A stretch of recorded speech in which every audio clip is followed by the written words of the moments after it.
வந்து என்ன தெரியுதுன்னா, கல்வியை பற்றியே பேசலை. சிம்மரன் என்ன சொன்னார், நான் வந்தால் புக்ஸ் இதெல்லாம் இருக்கா ஜாலியாக விளையாடுவாங்க. நாங்கள் இதுக்கு முன்னாலே என்ன சொன்னோம், புக்குக்கு முன்னால் அங்கே ஒன்று எடுத்துன்னு வந்துட்டேன், காலாண்டு அரையாண்டு முழாண்டு.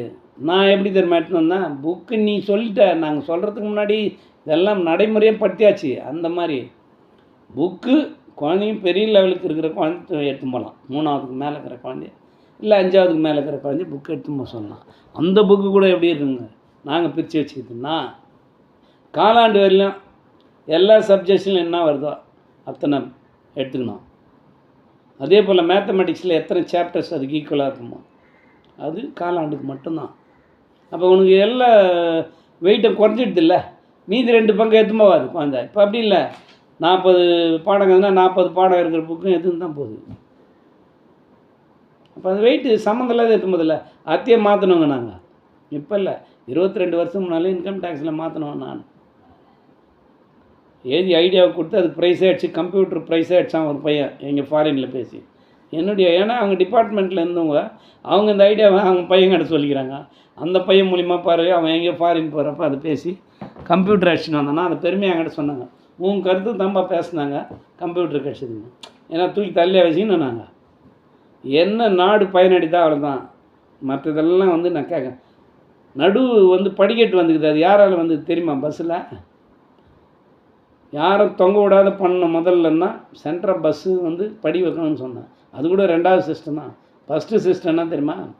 65% ஆண்கள் முன்னாடி, 35% ஆண்கள் பின்னாடி.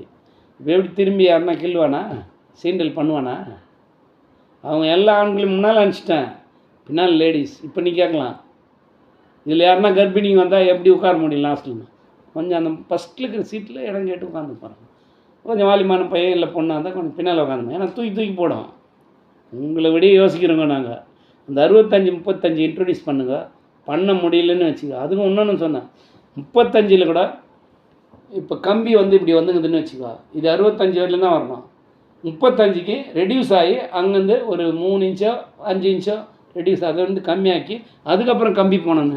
ஏன்னு கேட்டால் பெண்கள் ஹைட்டு கம்மின்றதோடைய எட்டியெல்லாம் எங்கேயும் பிடிச்சி அந்த பொம்பளையும் பார்க்க முடியாது, எல்லாம் இங்கே தான் பிடிச்சி நின்று இருப்பாங்க. பிரேக் அடித்தா பாதிப்படுறவங்க தான். அப்போ கம்பி 8 அளவுக்கு வைக்கணுண்ணா. இப்போ ஏதோ ரோப்பில் கொடுத்துக்கிறாங்க, அதெல்லாம் சரியில்லாதது. அதில் கூட தான் ஈத்துன்னு போய் கீழே விழுவாங்க. நான் சொன்ன மெத்தடு 65-35 இதெல்லாம் டீட்டெயில்டாக எழுதி 1997 பெரம்பூர் டிப்போவுக்கு போய் அது மூலிமா பிரான்ச் மேனேஜர் போய் அங்கே ஏதோ ஹை லெவல் கமிட்டி நடந்தான். அது எப்படி வந்ததுன்னா, எனக்கு கண்டக்டருக்கும் ஒரு பஸ்ஸில் தகராறு 29C சொல்லும்போது நான் சொல்லிட்டேன், நான் சார் எடுத்தோடனே எல்லோரும் வாடா போடான்னுறீங்க பஸ்ஸில் ஏறுறவங்கள, ஏன்னா அவசியம் ஏற்பட்டால் அவங்களெல்லாம் சார்க்குறீங்க. என்ன அவசியம்? பஸ் எங்கன்னா நின்ட்டா யாரை சார் கூப்பிட்றீங்கன்னு ரொம்ப நொந்துட்டார் அவர். ராஜகோபால்னு பேர் கண்டக்டருக்கு. செகண்ட் இந்த வரேன் ஸ்டேஜ் க்ளோஸ் பண்ணிட்டுன்னா சொல்லுங்கள் சார். நான் பஸ் ஏதாவது நின்ட்டா மட்டும் தள்ளுறதுக்கு மினிஸ்டராக கூப்பிட்டுறீங்க, அங்கே இருக்கிற பொதுமக்கள் யாரையும் தானே கூப்பிட்றீங்க, எங்களை மாரி ஆளுங்க தானே அவங்க. அப்போ மட்டும் நாங்கள் எப்படி தேவைப்பட்டு இப்போல்லாம் ஏறி வந்தப்போ முன்னால் போனேன் நாய் மாரி ஏன்னோ இலவசமாக ஏதோ என்ன சொல்லுவாங்களே, அது மாதிரி கண்ட இடத்துல வந்து நுழையுது நாய்கின்றாங்க. அந்த மாதிரி நுழைஞ்சிட்டு மாரி டிக்கெட் எடுக்காத ஏதோ திருடம் போயிட்ட மாரி கத்துறீங்க, மதிப்பே ப்ராப்பராக கொடுக்கலையே நீங்கள் அப்படின்னு ஒன்று நொந்துட்டார். Sorry sir. நான் கேட்டு என்ன சொன்னார், சார் ஒரு ஹை லெவல் கமிட்டி மீட்டிங் நடக்குது பெரம்பூரில், 97 நடந்த கதை அப்போ லெட்டரே எழுதி அனுச்சுன்னா 16 பக்கம் யாருக்குன்னா சொல்லின்னு தெரியுமா? நாங்கள் பஸ்ஸுக்கு சென்டர் படிக்கட்டு எப்படி வந்துச்சுன்றது கதை இது. அப்போ போகுது சொல்கிறாரு, ஹை லெவல் கமிட்டி ஒன்று நடக்க போகுது 1997 சொல்கிறாரு, இன்கம் டேக்ஸில் இருக்கிறேன். அப்போ நான் அந்த கமிட்டியில் நீங்கள் போய் பொதுமக்கள் சார்பில் பேசுங்க சார்ன்றது. பேச முடியல, சப்போஸ் வர முடியல, நீங்கள் லெட்டராக எழுதி என்கிட்ட கொடுத்துருங்க, நான் சப்மிட் பண்ணுறேன் பிஎம் கிட்ட. அப்புறம் என்ன நடக்குது பார்க்கலாம். என்னால் அன்றைக்கி போக முடியல, பட் நான் லெட்டரெல்லாம் எழுதிட்டு இருந்தேன், மூலிமா கொடுத்து அனுப்பிச்சிட்டேன். Rajagopal driver 29C. நான் சொல்கிறது 20-22 வருஷம் முன்னாடி உயிரோடு இருக்கிறாரன்னே தெரியாது. அப்போயே அவர் கிட்டத்தட்ட 56 அதான் ரிட்டையர்ட் ஆகிறதுக்கு ஒவ்வொரு வருஷம் 1.5 வருஷம் கும்பது அந்த மாதிரி இருந்தார். அப்போ அது ஆட் பண்ணி என்னன்னா 80 கிட்ட போயிடுச்சுல்ல, உயிரோடு இருக்கிறாருன்னு கூட தெரியாது. என் ஃப்ரெண்டு கிட்ட என்ன சொன்னார்னு கேள்வி. அதுக்கப்புறம் கொடுத்துட்டு லெட்டரை நான் வந்துட்டேன், சார் இதை நீங்கள் சப்மிட் பண்ணிட்டுருங்க, நான் கொஞ்சம் வேலையாகிறேன்னு. அது போய் சேர்ந்துடுச்சின்னு சொன்னார், வாழ்த்துக்கள் சொல்லிட்டாரு. 1 மாதம் 2 மாதத்துக்குலாம் திரும்பி என்னை பார்க்க முடியல. என் ஃப்ரெண்டு ஒருத்தனை இன்ட்ரடியூஸ் பண்ணியிருந்தேன் ஒரு டைமில் அவருக்கு. கல்யாண சுந்தரன் பேர். இப்போ ஒன்றும் இன்கம் டேக்ஸில் இருக்கான், ரிட்டையர்ட் ஆகல. இன்னும் ஒரு 4-5 வருஷம் இருக்குன்னு நினைக்கிறான். இப்போ என்ன போஸ்ட்டில் இருக்கிறான்னு தெரில. கரண்ட்டில் இருக்கிறான் கல்யாண சுந்தரன். அவனை பார்த்துக்கிறாரு. தம்பி ஜார்ஜ் சார் பார்த்தேன்னா அவர் கொடுத்த இன்ட்ரடியூஸ் அந்த இது இப்படி அறிமுகப்படுத்தணும்னு 2 ஸ்கீம் கொடுத்தார் இல்லையா, அதில் 2வது செட் ஆகிக்குது. அதை தான் பஸ்ஸில் வடிவமைக்கிறாங்க இப்போல்லாம். கரெக்டாக வரப்போகுது. 97-98 வந்தது தான் அந்த பஸ்ஸு சென்ட்ரு படிக்கட்டு. ஜனங்க வந்து தொங்கி படியில் விழுந்து செத்து போகுது. நிறையா விழாத இருக்குன்னா இந்த மாதிரிலாம் மாற்றணும். அதே போல் லேடிஸ் சொன்னேன் இல்லையா, 35% கம்பி இறக்கி வைக்கணும். நான் தான் கொடுத்தேன். அது ஃபஸ்ட்டு ஸ்கீம். அதை அக்செப்ட் பண்ணல அவங்க. 65% முன்னால் ஆம்பளைங்கன்னா அவனுக்கு தான் புத்தி கிடையாது. எவனா எவ்வளோனா சீன்ட்டு எந்த பிரச்சனை வரட்டுன்னு தான் நினச்சிக்கிறான். நான் சொந்தத்தில் ஏற்படாது. 65 தான் பிரித்து தெத்தி போடுறிய. அப்புறம் எப்படி திரும்பி கிலோனா இடுக்கில் பிடிக்கிறான். நான் ஒன்றா டக்குன்னு திட்டிட்டு இப்படி திரும்பிப்பான். எல்லோரையும் சொல்கிறேன்.